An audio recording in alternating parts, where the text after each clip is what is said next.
Hi, Terry Hay here from Shock Treatment. We've got a little bit of time on our hands at the moment, so we thought we'd make a couple of videos that actually give you a couple of helpful tips. And it's not about making money, it's not about selling a product. We're just trying to get you faster and more comfortable on your bike.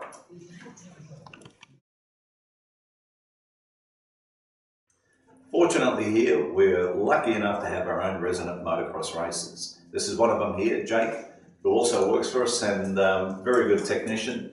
And it's a very, very handy thing having racers work for you, basically because they have a natural intuition with motorcycles and they're all about going faster. Now with Jake, we've got him here on the bike and we can see that he's adopted the standard sitting pose on the motorcycle, and as you can see, he's in this particular configuration. He has very, very good lever position. His hands are quite straight. And what that means is there's very little tension on the underside of the wrist, and so less likely to create arm pump.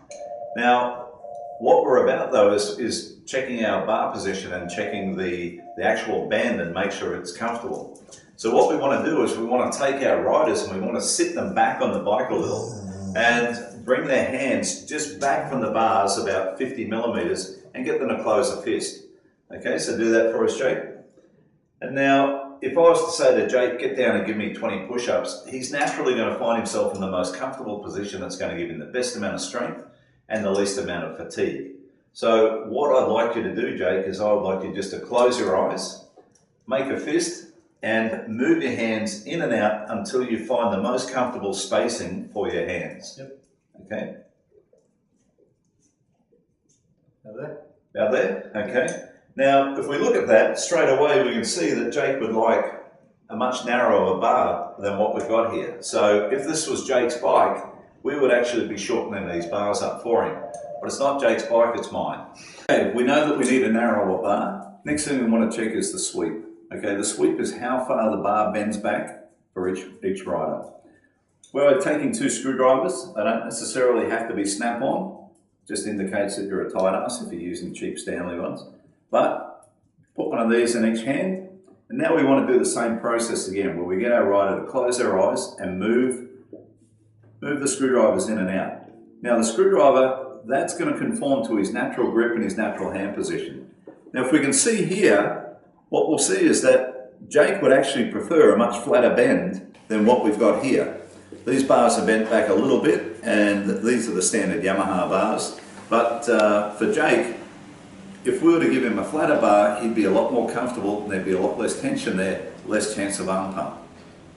What I was saying before about, trying to get maximum effort with minimum fatigue, if we can get everything a lot more comfortable, we'll find that everything is so much easier to perform. Now, if we were to bend our wrists a little, we can feel the tension there.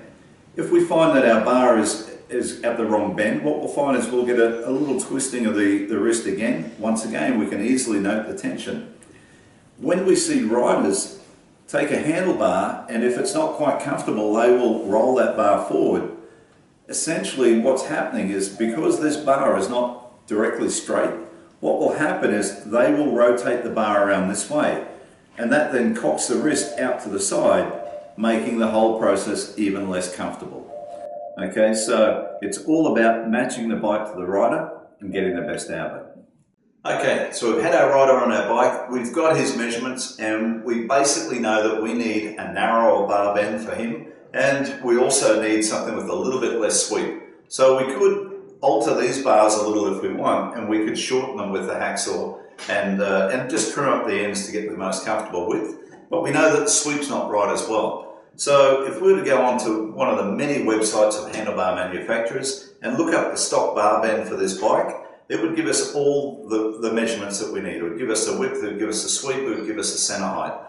And by knowing that, we would actually like our bar to be about 10 millimeters further forward, about 20 millimeters narrower. We can now make a perfect bar selection and put that on the bike and have our rider a lot more comfortable and a lot more productive. So it's all about making things easy, making it more efficient, getting more value out of every race day.